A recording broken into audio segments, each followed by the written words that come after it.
Hey, friends. All right, I think I'm live. So this is going to be super quick. I just wanted to come live and share something um, that happened in one of my sessions, kind of a discussion that I was having with a client. So recently I was working with a client and she was talking about already being exhausted, how she wants more clients, but she's kind of dreading having more clients and she's just feeling like her business isn't working right now and she doesn't know what to do. And so we started kind of like exploring what's going on, and I started discovering a bunch of stuff like her schedule is all over the place. Like she literally will see client at 7 in the morning, she'll see client at 7 at night. She goes over in her sessions, like, so her sessions always last longer than the allotted time that she has, so then she's late for the next session and it's a little bit of a clusterfuck.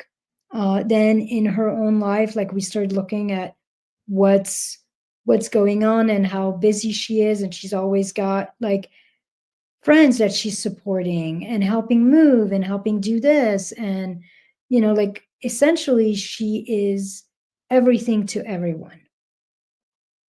And so it started to become clear, and what we worked on her, like, she showed up to the session wanting some different, like a different strategy, like, what do I need to re-engineer in my business, what do I need to shift in my marketing.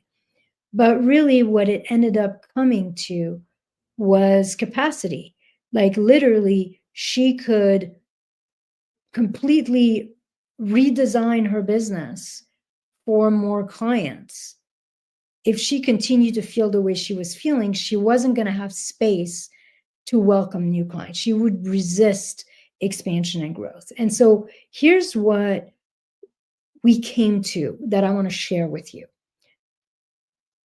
She was chronically abandoning herself, overextending, people pleasing, and it was creating a sense of like a lack of self-trust.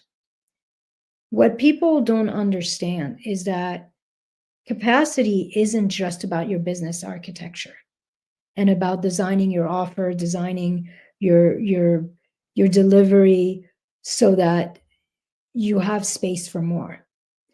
Capacity is directly related by your level, or related to, or defined by your level of self-trust and your level of self-leadership.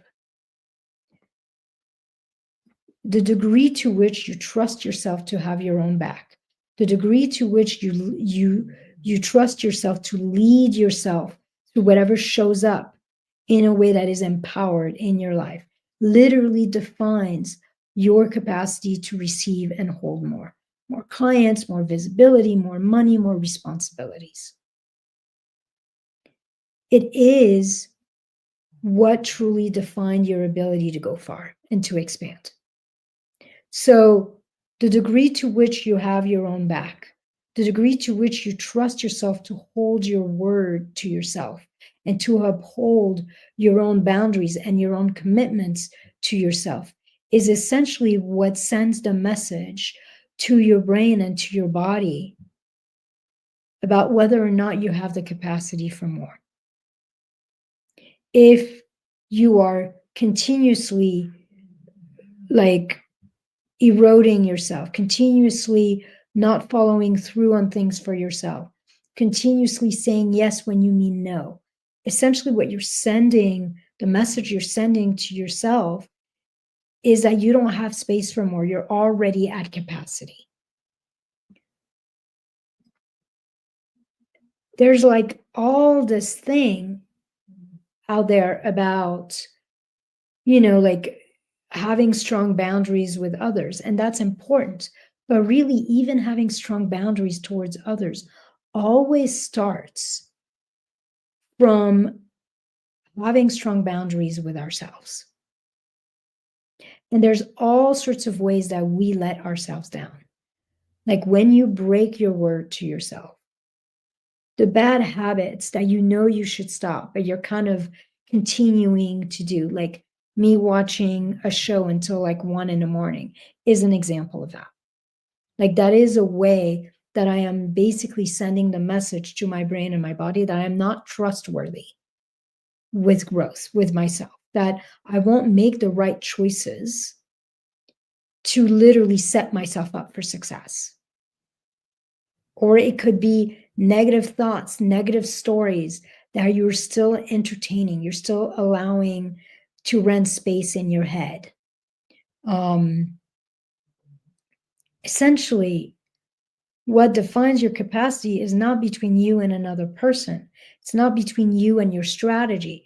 It's between you and you. Capacity and expansion is built from within.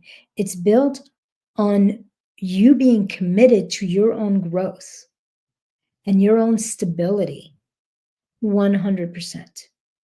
So, what's interesting with this is whenever a client comes to me and feels like they're doing all the right things, but nothing's moving, one of the places I always look at is that sense of self trust and that sense of really honoring yourself and honoring the foundation you need and how you lead yourself through the stuff that shows up so that you can grow with ease. As you grow your own self trust, your ability to follow through with yourself, you essentially grow your capacity to receive what you want in life and in business. So for me, if something feels stuck, if something feels exhausting and heavy, it's not about what's happening out there. It's about what we're tolerating. It's about the way that we're letting ourselves down and what recommitment, is that a word? Recommitment? What recommitment, what boundaries we need to set with ourselves. So here's the truth. When you break your word to yourself, goodness gracious, the sun just came out. Blinded by the light. Okay. Let's see. Hold on. Give me a minute. Let me just put down my blinds.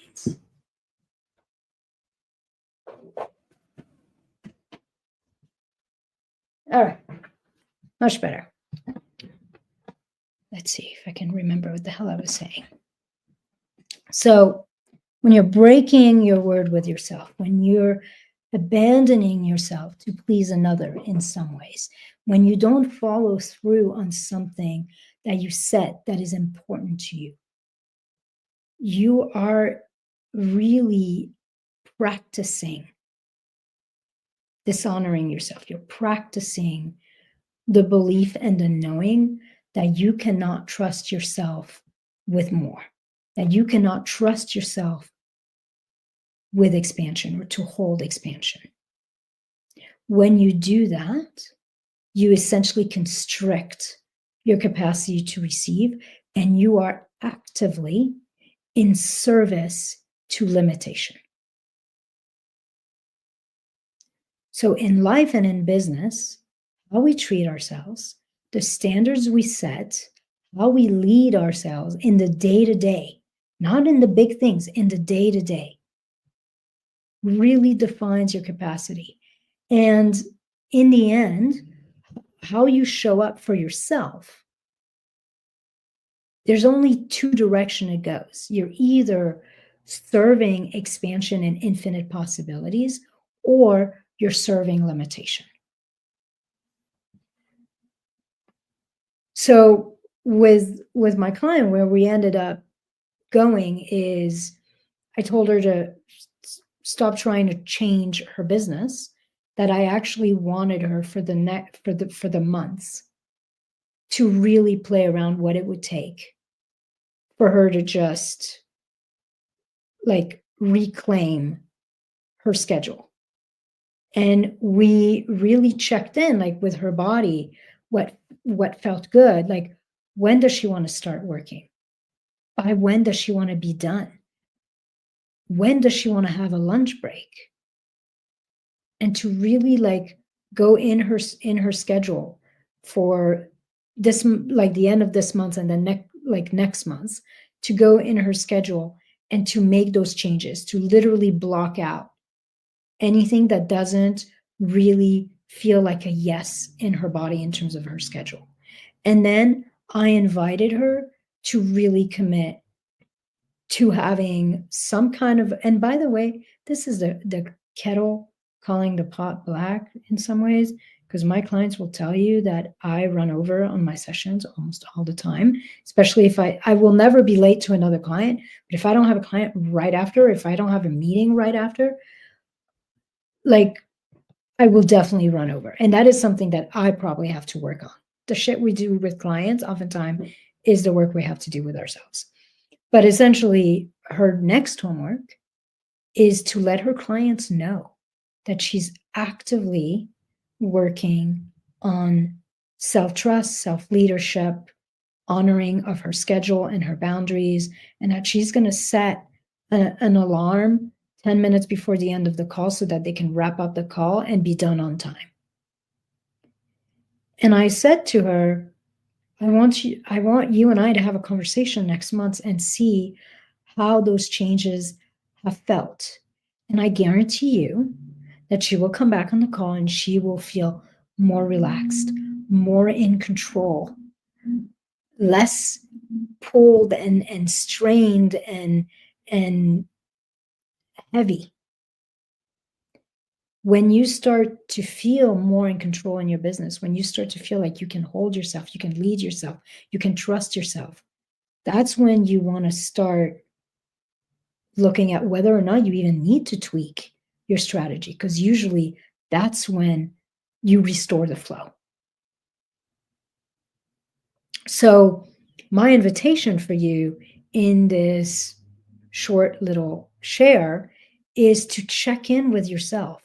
Where are you constricting, limiting your capacity to receive and to hold what you want in your life and in your business because you're abandoning yourself? You're breaking your word to yourself. You're tolerating low standards. You're breaching your own boundaries. You're not leading yourself powerfully and your clients powerfully in some way. So that's the first step, is look at where you're essentially not having your own back, and then decide to recommit to your own expansion, recommit to being the version of you who has the capacity for more, recommit to sovereignty, to self-trust. So how you do that is obviously if you see something like my clients very specific where you are overextending, overgiving, abandoning, breaching boundaries, then obviously that becomes your practice. But it could be other things, like you could choose some action that you're not doing that you know if you did or if you stopped doing would literally create, like would anchor you in that limitless version of you, and we create space for more. And that could be anything.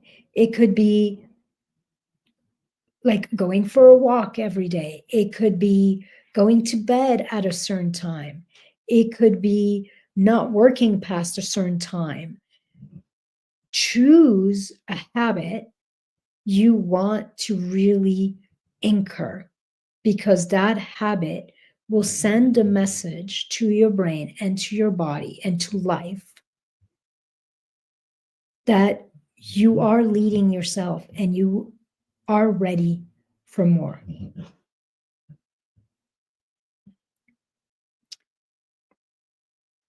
This aspect of consistently choosing one action, one habit, one way to upgrade our self-leadership, a path where we upgrade our self-leadership, and to be committed to that. This over time is everything. It will grow your own self-trust. It will grow your confidence in yourself and your belief in yourself. It will up-level your identity, and it will up-level your reality and the standards by which you live. It will also up-level subtly, without you even knowing quite how people see you. It will up-level your magnetism on top of your capacity to receive. Because you will start to see yourself as the leader that you are, and so other people will reflect that authority back to you. As you start to honor your own boundaries, your own self-worth, other people will start to honor your own boundaries and your own self-worth. Small, continuous shifts compound over time in limitless ways. So have fun with it. And of course, if you want support in being that really impactful, powerful leader and designing, an inner infrastructure as well as an outer architecture for scaling, for expansion, for growth in a way that really honors you and is simple and is easeful, then of course, reach out to me, check the description of this live. I'm sure I have something in there that is for you, for us to go deeper. Okay.